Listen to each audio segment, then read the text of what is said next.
Le chapitre 1 Météo et climat s'inscrit dans le thème 1 intitulé La planète Terre, l'environnement et l'action humaine. Je vais commencer par faire des rappels des années précédentes. La Terre est la seule planète du système solaire capable d'accueillir la vie. Cela est dû aux conditions physico-chimiques qui règnent à sa surface. En effet, sa position par rapport au Soleil permet une température compatible avec la présence d'eau liquide.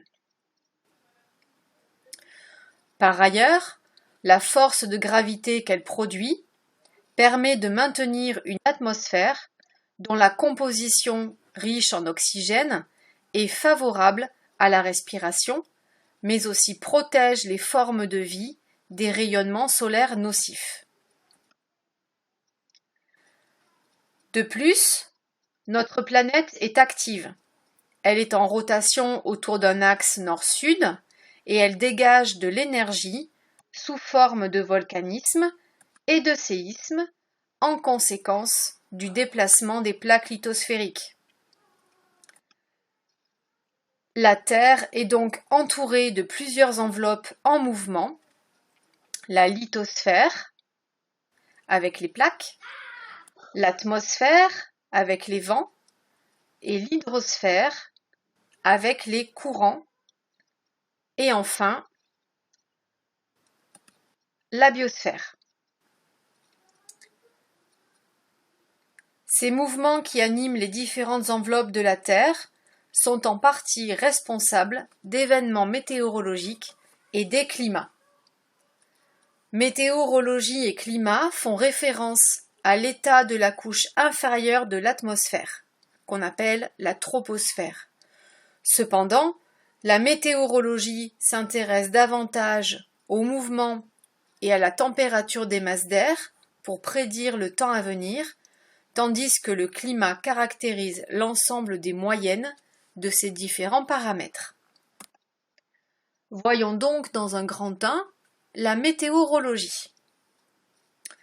La météorologie est une science qui décrit le temps qu'il fait à un instant donné et elle prévoit le temps qu'il fera les jours suivants. L'histoire de la météorologie remonte à l'Antiquité. Mais la météorologie scientifique est née au XVIIe siècle avec les premiers instruments de mesure, en particulier le baromètre et le thermomètre. La démarche scientifique a peu à peu permis de définir les grandeurs physiques fondamentales de l'atmosphère et de découvrir les lois qui les régissent. En 1855, le directeur de l'Observatoire de Paris, Urbain Le Verrier, crée un service de météorologie destiné à prévenir les marins de l'arrivée des tempêtes. Il organise alors un réseau de stations qui communiquent leurs mesures par le télégraphe électrique nouvellement installé en France. Ce réseau est ensuite progressivement étendu à l'Europe. En 1863, l'Observatoire de Paris entreprend de diffuser régulièrement des télégrammes d'avertissement aux ports.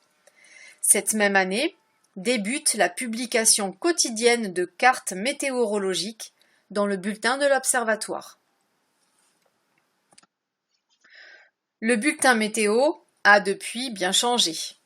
Vous voyez ici, dans les années 80, il s'agissait d'une carte sur laquelle étaient placées des figures aimantées et l'animateur ajoutait à la main la température. Vous remarquerez que l'ensemble du territoire n'est pas détaillé, on n'a pas toutes les villes, comme ça peut l'être aujourd'hui. Dans les années 90, la carte est animée et on voit aussi les animations satellites qui apparaissent. On apprend un nouveau vocabulaire, les anticyclones et les dépressions, avec les déplacements de masse d'air chaud et froid. Depuis 2001, une nouvelle procédure de vigilance est mise en place pour informer la population et les pouvoirs publics de l'arrivée de phénomènes météorologiques dangereux, comme ici les vents violents, une vigilance pluie-inondation ou orage, neige et verglas, grand froid, avalanche. On a aussi une vigilance canicule. Pour réaliser des bulletins météo de plus en plus précis et permettre une prédiction du temps à venir, les services de Météo France, qui a été créé en 1993, s'appuient sur des mesures réalisées par un important réseau de stations météorologiques, mais aussi d'après les différents satellites développés par les services de recherche de Météo France. Vous voyez ici une station météorologique qui comprend un ensemble de capteurs qui permettent d'établir des relevés de mesures et enfin d'établir des moyennes sur une journée. Vous ferez donc en suivant l'activité documentaire intitulée Le bulletin météo.